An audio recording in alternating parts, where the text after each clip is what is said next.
All right, everyone, a little bit of a late start today. I've got a kind of chaotic schedule. I'm not going to get to my normal live stream, but I will be live with the quartering at 1 p.m. I refuse to jettison that one, but I've got a million things going on right now. It's a little bit of chaos. I wanted to talk about Biden and his speech that's going to be given at 8 p.m. today.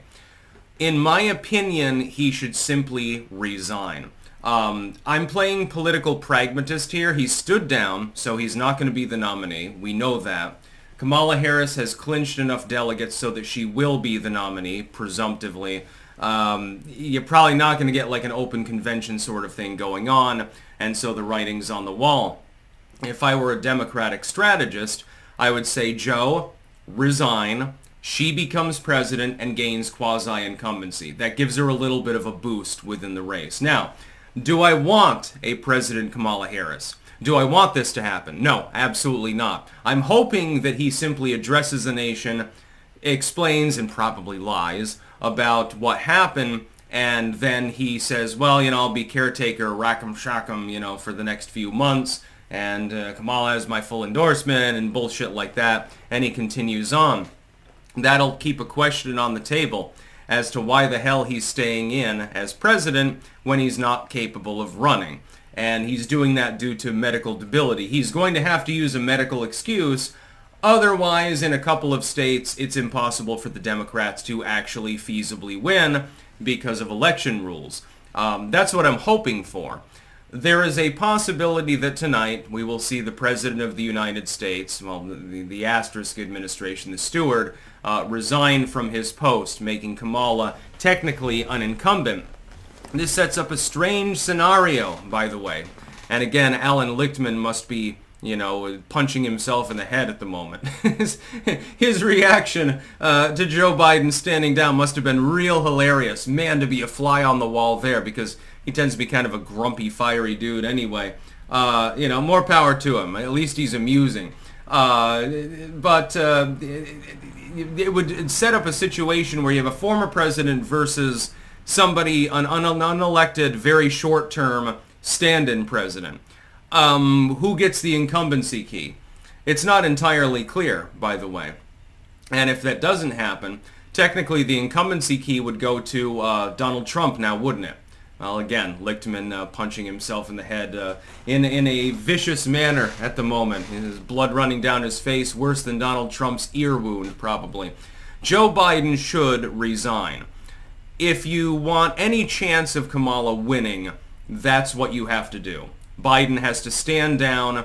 She then gets a few months where she can sort of show her mettle for what little it's worth, and at the very least ingratiate herself to liberal voters.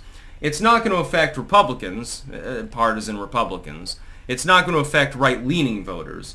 And it probably has a negative effect on right-leaning independents. But at the very least, you can form, your own core coalition. Kamala does do better among left-wing voters. That is of some import, by the way, because, the young left wing, they're the ones that are going to knock on doors and shit like that. It's not going to happen with the 70-something voters. Now we wait and see who's the running mate, because Trump has already chosen his. Now, this actually puts Trump at a slight disadvantage. To tell the truth, I still believe that he will win. I don't think it'll even be close. But it does put him at a slight disadvantage, because now Kamala and her team can look at J.D. Vance's record, the things he said, his personality, his style of speaking, and try to tailor someone who can beat him in a debate. I don't think they'll be successful. I think ultimately they will fail. I think that the Trump-Vance ticket has a 99% chance of winning at the moment. New polling basically bears that out. But we'll wait and see. We still have several months until the election. It's not even the end of July right now, so yeah, you do have to wait a little bit longer. Towards the end of September-ish, you're going to get a better picture of the race. You'll get a lot more polling at that point through October, certainly into the early days of November, and then it'll be a little bit easier to gauge what's going to happen. I think that if I was a Dem strategist, though, I would encourage Joe Biden to resign. Because, again, you give the incumbency technically to Kamala Harris. Also, Joe Biden has said, I'm not fit to run for re-election. The problem is that re-election is only a few months away. If you're too sick and you do have to use medical debility as an excuse, I mean, it's real, but they'll give a different excuse than the strokes that he clearly suffered. I think he had TIAs myself. If you're going to do that, then you have to explain to the public why you'd still be in office. And by the way, TIAs fit the bill perfectly. When he walked off of the plane the other day, he looked relatively normal. If he had had a major stroke, he wouldn't look normal. He had several mini strokes, in my opinion. That's why he was slurring his speech, dragging his feet, etc., etc. And what happens is with the TIA, a few days later, you're pretty much back to normal. It can be a foreshock of a bigger thing. It's sort of like you get a 2.0 earthquake. It's nothing terribly major, does a little bit of structural damage, but then, you might get a 7.0 a week later. With a TIA, you tend to recover fairly rapidly. That's why they didn't have him out in public for several days. They were letting him look reasonably normal. He's still shuffling around, he's still incoherent, etc., etc., but, I mean, that's par for the course for Joe, so that's nothing to be unexpected. So that's why they did that. They said, oh shit, he had a fucking mini-stroke.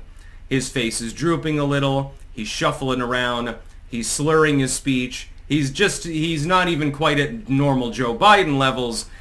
We'd better take a couple of days and get him some real medical attention. That's what happened. That's a guarantee. They'll probably blame something else. Some people are saying, well, Joe Biden fell down. Okay, well, why did he fall down? Could it be a TIA? Because that can make you fall down when you're old and your gait is abnormal anyway. So I have a feeling that that's the underlying true cause of what happened. He should resign.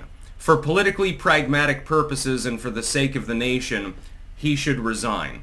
Kamala Harris would therefore become president of the United States for a short period of time before probably losing the election. And it would be very, very funny.